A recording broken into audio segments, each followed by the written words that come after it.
notamment d'intelligence collective, voilà, qu'est-ce qui fait qu'une entreprise, elle peut d'un coup être plus intelligente. Et donc, Marine, elle est conférencière et elle est auteure, consultante. Et voilà. Et donc, c'est bien oui. ici la conférence de Marine Auger ? Oui. Ouais. C'est pourquoi ? Je sors d'une sieste de 3 ans, là, et on m'a dit qu'il fallait les intelligences et les potentiels de l'entreprise.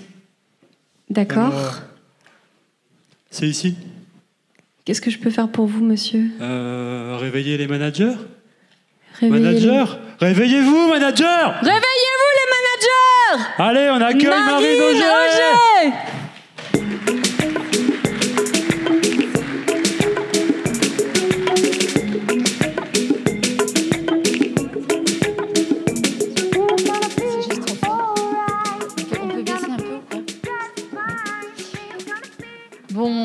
Bonsoir à tous, ou bonjour encore, je ne sais pas comment on peut dire.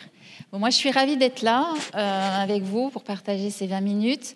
Je vais vous parler d'un thème qui me tient vraiment à cœur.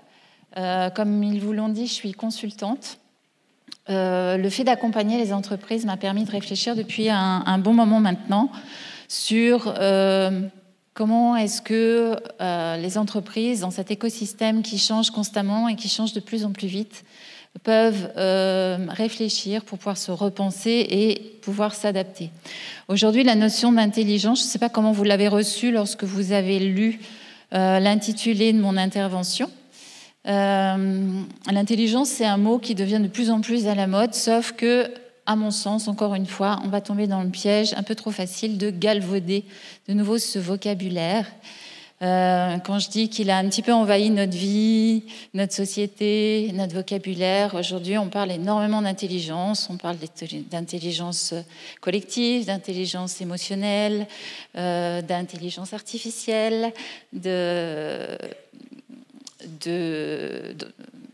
d'automatisation intelligente. Maintenant, ma question à moi, c'est de me dire, mais qu'est-ce qu'on met derrière cette notion d'intelligence ? Et si je pars du principe que pour moi, l'intelligence, c'est la capacité d'adaptation des individus, eh bien, quand on regarde bien le comportement d'un certain nombre de leaders, dirigeants, managers, dans leur stratégie d'adaptation, en fait, ils font tout le contraire de ce qu'il faudrait faire, c'est-à-dire qu'ils sont plus souvent enclins à s'engager dans une reproduction que dans une réflexion. Alors, ce n'est pas une condamnation ni un jugement de ma part, c'est juste un constat. C'est-à-dire que très souvent, au lieu de réfléchir, d'oser, de se repenser, on va reproduire ce qui se fait ailleurs, pas forcément comme il faudrait le faire, on ne va pas s'adapter. On oublie d'intégrer le fait que pour qu'un modèle fonctionne, il faut qu'il s'adapte lui-même à l'écosystème dans lequel il va être pensé et adapté, et qu'un modèle, ce n'est surtout pas figé, que ce modèle, il faudra le faire évoluer au fil du temps, en fonction des situations, en fonction des besoins, en fonction des individus qui vont composer l'entreprise, et que si on part du principe qu'on doit trouver le modèle qui est à la mode en ce moment, qui fonctionne bien dans telle entreprise ou dans telle autre entreprise, ça ne marchera pas.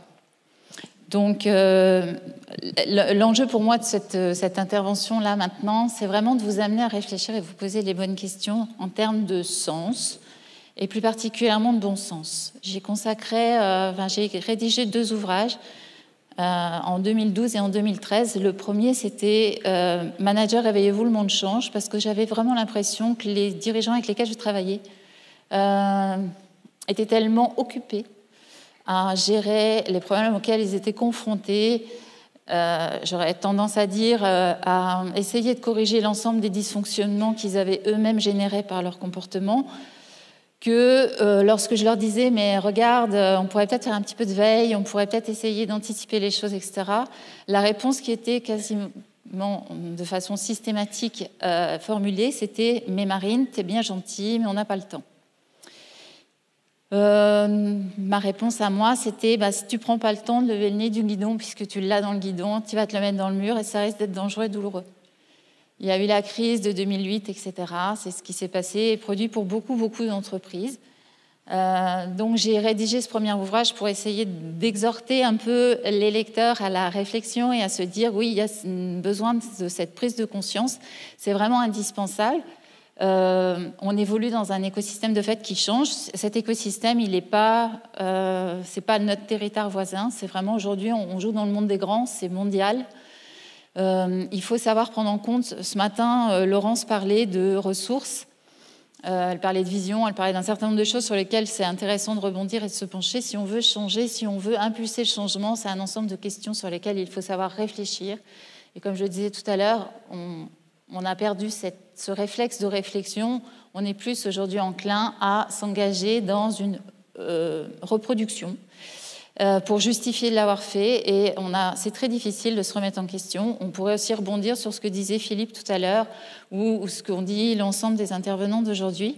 Aujourd'hui, l'essentiel, c'est de pouvoir creuser cette réflexion et accepter de se remettre en question, non pas pour reproduire, mais pour réfléchir et créer quelque chose de nouveau qui soit non pas adapté à un modèle qui fait rage et qui est à la mode, mais un modèle qui soit propre à chaque institution, parce que chaque organisation est composée d'individus différents,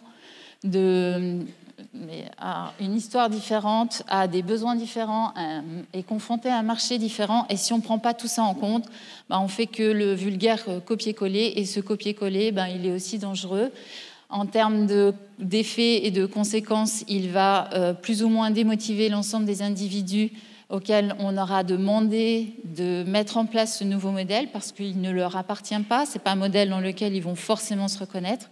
Donc pour moi, l'intelligence, c'est vraiment la capacité d'adaptation et pour ça, se repenser. Donc, je vous disais tout à l'heure, il y a un ensemble de choses sur lesquelles aujourd'hui, je pense qu'il y a un mouvement qui s'opère en termes de réflexion. C'est intéressant de pouvoir surfer sur cette réflexion parce que je pense que si on sait la saisir dans le bon sens, c'est-à-dire en réfléchissant et en essayant d'être cohérent par rapport à ce qu'on cherche et en se posant systématiquement cette question sur ce que l'on cherche et les conséquences que ça peut avoir, je pense qu'on peut s'orienter vers des démarches et des axes qui permettront aux entreprises de pouvoir s'adapter d'une façon un petit peu plus pertinente et pour elles et pour l'ensemble des collaborateurs qui la composent. Donc je m'explique. Aujourd'hui, quand on parle d'entreprises libérées, quand on parle d'entreprises intelligentes, parce qu'on commence à en parler, j'ai toujours cette curiosité à l'esprit de me demander comment ça résonne dans l'esprit des individus. Ça veut dire quoi intelligence? Par exemple, si je vous posais la question à vous, alors faire parler fort si vous souhaitez me répondre, c'est quoi une entreprise intelligente pour vous? Ça veut dire quoi? Merci. Oui. Qui fait preuve de résilience. Si je te demandais de me définir la résilience, dans ton vocabulaire à toi, ça veut dire quoi?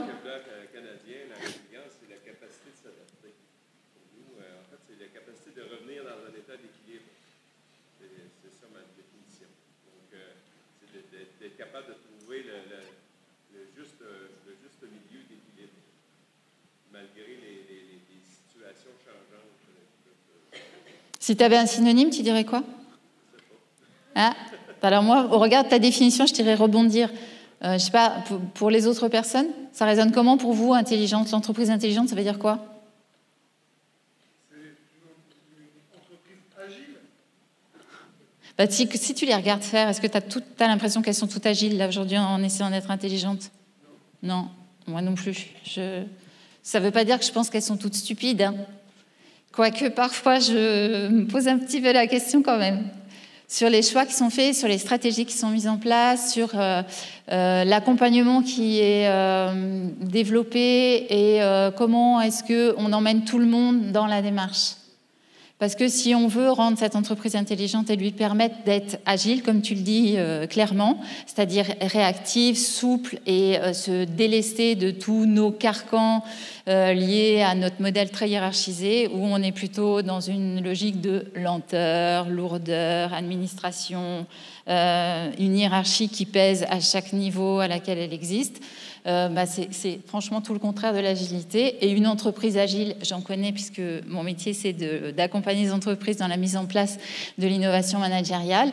Mais culturellement parlant, il est bien évident qu'on est encore, j'utilisais le mot carcan tout à l'heure, en termes de culture, notre éducation, nos modèles de pensée font qu'on est encore enfermé parfois dans des schémas qui nous empêchent d'aller plus vite, qui nous empêchent de passer le cap et qui nous empêchent aussi de nous repenser, comme je le disais tout à l'heure, non pas pour reproduire un modèle, mais pour créer nous-mêmes notre propre modèle afin qu'il soit adapté à ce vers quoi on est confronté de fait aujourd'hui, mais aussi demain. L'après-demain, c'est difficile parce qu'on ne sait pas toujours comment il sera composé l'après-demain, mais il faut toujours aussi avoir à l'esprit cette nécessité de, au-delà de pouvoir s'adapter, c'est surtout pouvoir anticiper. Et pour pouvoir anticiper, je pense sincèrement que l'entreprise aujourd'hui, il y a 4 grands axes qui la caractérisent, sur lesquels il est indispensable de pouvoir agir et de pouvoir réfléchir pour pouvoir s'adapter à chaque individualité des organisations, dans le sens où, Laurence l'a dit aussi ce matin, il y a un axe qui est important que beaucoup de dirigeants ont intégré dans leur façon de penser, dans leur développement, dans leur stratégie de mise en place du collaboratif, c'est la notion culturelle.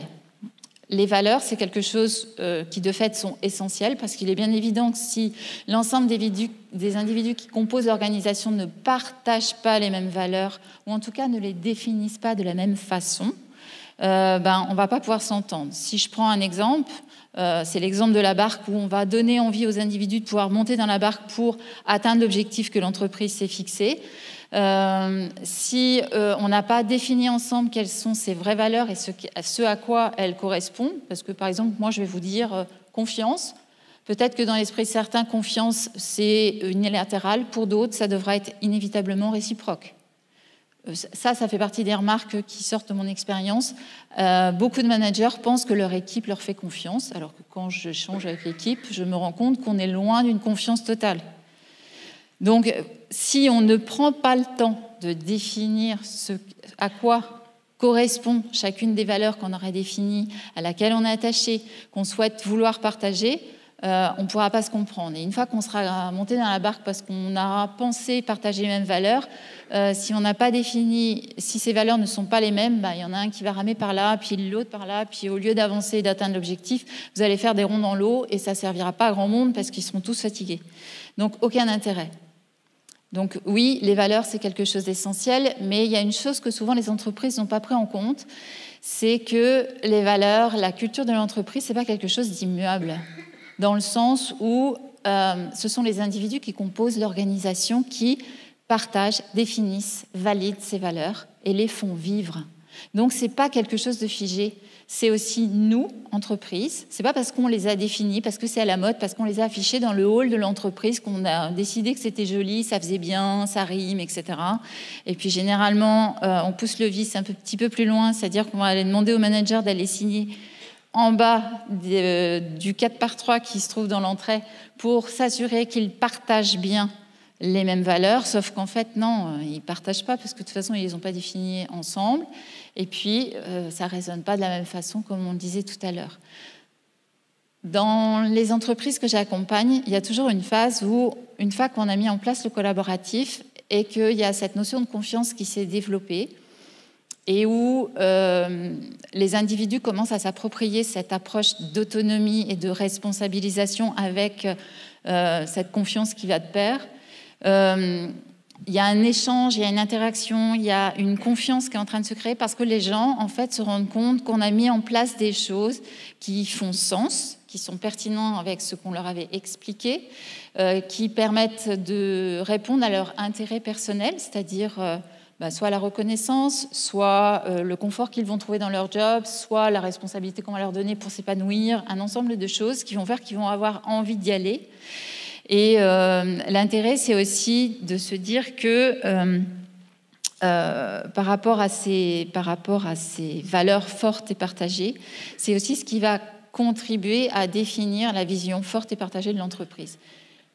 tout en ayant à l'esprit qu'il faut systématiquement la faire vivre et que ça fait partie du rôle de la direction, des managers et de l'ensemble des collaborateurs. Une entreprise, c'est un ensemble d'individus. On a parlé de ce matin de silos, etc. Le silo, c'est tout le contraire de ce qu'il faut. Vous l'avez déjà tous compris et si vous êtes là, c'est bien pour ça. Sauf que dire faut supprimer les silos, c'est joli. Dire on va mettre en place du collaboratif, c'est sympa. La question qui vient généralement après, c'est oui, mais comment ? Oui, mais comment ? La seule solution, c'est de s'adapter aux individus qui composent l'organisation et de créer cette adaptation avec eux. Ce matin, j'ai entendu aussi parler pas mal de changements. Aujourd'hui, on est souvent confronté à cette problématique de changement, de transformation, de conduite du changement, d'accompagnement au changement. Personnellement, je m'interroge encore pour savoir pourquoi on en est encore là, à se poser la question, à dépenser énormément d'énergie, à essayer d'accompagner du mieux possible le changement.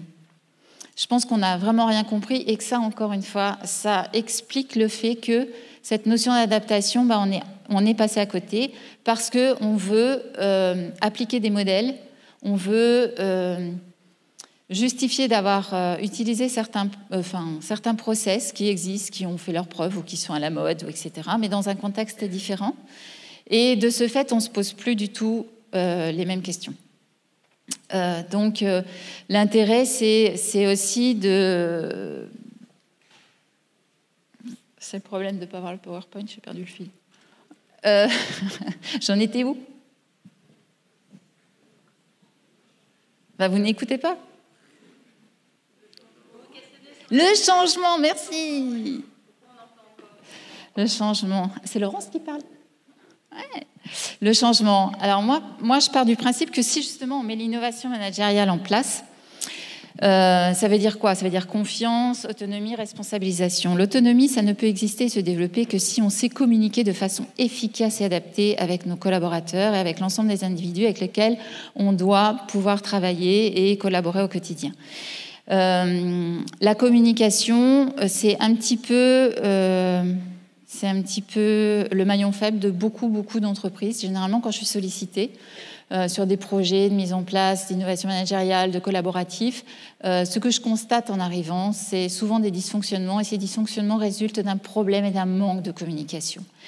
On n'insiste pas suffisamment sur la communication pour différentes raisons, parce qu'au niveau de notre éducation, on pense qu'on sait tous communiquer, de fait, on parle tous au quotidien. Maintenant, la communication, c'est pas ça. C'est pas le manager qui va me dire quand je vais aller les solliciter, travailler avec eux. Je leur ai dit, je comprends pas, ils n'ont pas fait attention. Ouais, tu leur as dit il y a combien de temps ?